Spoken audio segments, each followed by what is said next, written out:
எண்ணுவதெல்லாம் உயர்வு. நான் உங்க ஜேஆர். 2001 அந்த டைம்ல இந்தியாவில் ஒரு சர்வே எடுத்தாங்க. இந்திய மக்கள் கிட்ட இந்திய ஜனாதிபதி யாரு, நம்முடைய குடியரசுத் தலைவர் பேர் என்னன்னு கேட்டாங்க. ஆனால் 100% மக்களுக்கு நம்மளோட குடியரசுத் தலைவர் பேரே தெரியலைங்க. ஆனால் அதே மக்கள் கிட்ட இந்தியாவிலே பெரிய பணக்காரர் யாருன்னு கேட்டபோது அம்பானின்னு எல்லாருமே சரியா சொன்னாங்க. அந்த அளவுக்கு அம்பானிக்கு இன்ட்ரோவே தேவையில்லை. இன்னைக்கும் இந்தியாவின் நம்பர் 1 பணக்காரர் முகேஷ் அம்பானியின் தந்தை. இந்தியாவில் ரிலையன்ஸ்ன்ற மாபெரும் சாம்ராஜ்யத்தை தோற்றுவித்த தீருபாய் அம்பானி அவர்களுடைய வெற்றி கதையை தான் நம்ம இன்னைக்கு பார்க்க போறோம். தீருபாய் அம்பானி அவர்கள் 1932ஆம் ஆண்டு டிசம்பர் 28ஆம் தேதி குஜராத் மாநிலத்தில் பிறந்தாருங்க. அம்பானியோட அப்பா ஹீராசந்த் ஒரு பள்ளியில ஆசிரியரா இருந்தார். டீச்சரா இருந்தாலும் அப்பப்போ நெய் வியாபாரமும் செய்துட்டு இருந்தாரு. என்னதான் 2 வருமானம் வந்தாலும் அந்த குடும்பம் வறுமையில தங்க வடிச்சு. அம்பானியோட சேர்த்து அந்த குடும்பத்துல மொத்தம் 7 பேர். அப்பா அம்மா 5 குழந்தைகள். அம்பானி 3வது பிள்ளை. அம்பானியோட கிராமத்துக்கு பக்கத்துல கிர்னர் மலைன்னு ஒரு மலை இருந்தது. அங்க பழமையான ஹிந்து மற்றும் ஜைன கோவில் இருந்தது. ஞாயிற்றுக்கிழமையில அந்த கோவிலுக்கு நிறைய கூட்டம் வரும். அதே மாதிரி தீருபாய் அம்பானியும் ஒரு ஞாயிற்றுக்கிழமை அந்த கோவிலுக்கு போறாரு. ஒரு சாயந்தர நேரத்துல அந்த இடத்துல வடை பஜ்ஜின்னு ஏதாவது நொறுக்கு தீனி சாப்பிட கிடைச்சா நல்லா இருக்குமேன்னு அவர் கூட வந்தவங்க எல்லாம் நினைக்கிறாங்க. அதே மாதிரி தான் அந்த கோவிலுக்கு வந்த நிறைய பேரும் நினைக்கிறாங்க. மற்ற எல்லாரும் வடை பஜ்ஜின்னு நொறுக்கு தீனியை பத்தியே நினைக்கும் போது அங்க ஒரு வாய்ப்பை பார்த்தாரு தீருபாய் அம்பானி. பேசாம நாமளே ஊர்ல இருந்து வடையை வாங்கிட்டு வந்து இங்க கொஞ்சம் கூட காசு வச்சு வித்தா என்னன்னு யோசிக்கிறாரு. யோசனையா மட்டுமே இல்லாம செயல்லையும் இறங்கினாரு.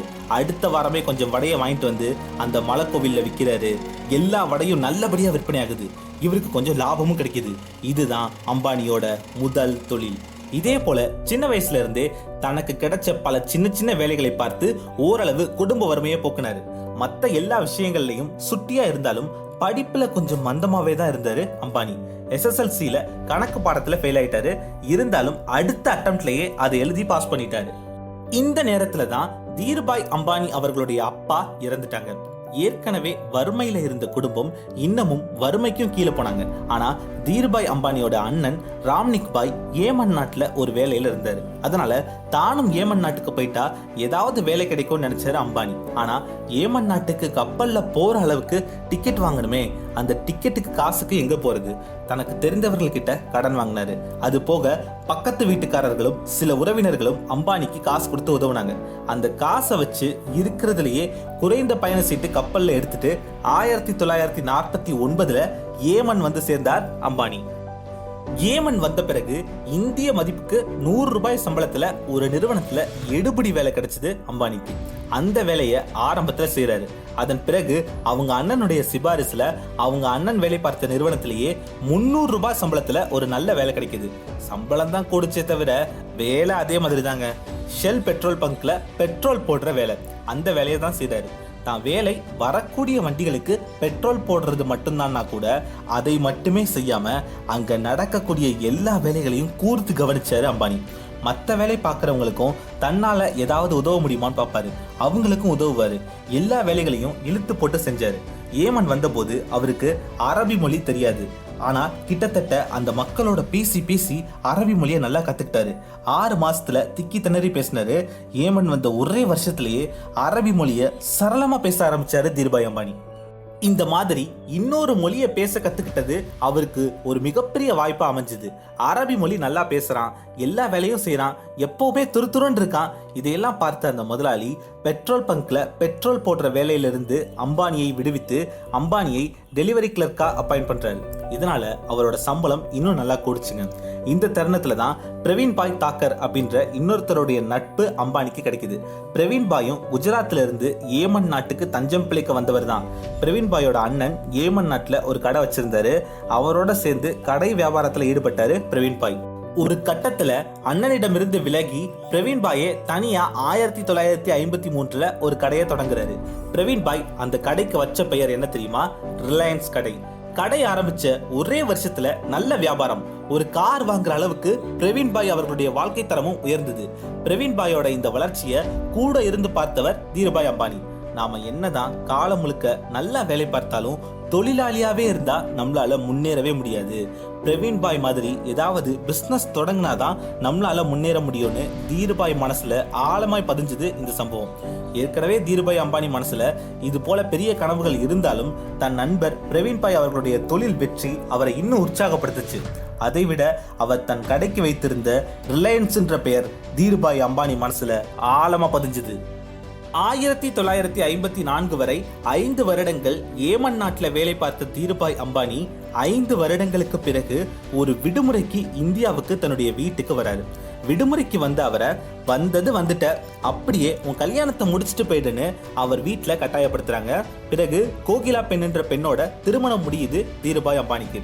ஆரம்பத்துல அவர் மனைவியை இந்தியாவிலே விட்டுட்டு போறதா தான் இருந்தது. அப்புறம் கடைசி நேரத்துல தான் முடிவெடுத்து அவங்களையும் ஏமன் நாட்டுக்கு கூட்டிட்டு போறாரு.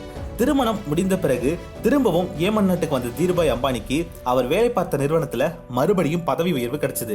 அவருடைய சம்பளம் 1200 ரூபாயா உயர்ந்திருந்தது.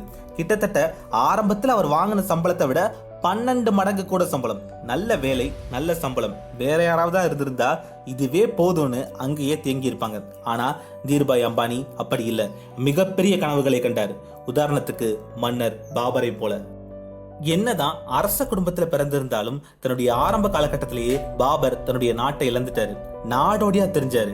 அதன் பிறகு படையை திரட்டி சாமர்கண்ட், ஃபெர்கானா, காபூல்னு பல நகரங்களை கைப்பற்றினாலும் அதுல எல்லாம் பாபர் திருப்தி அடையல.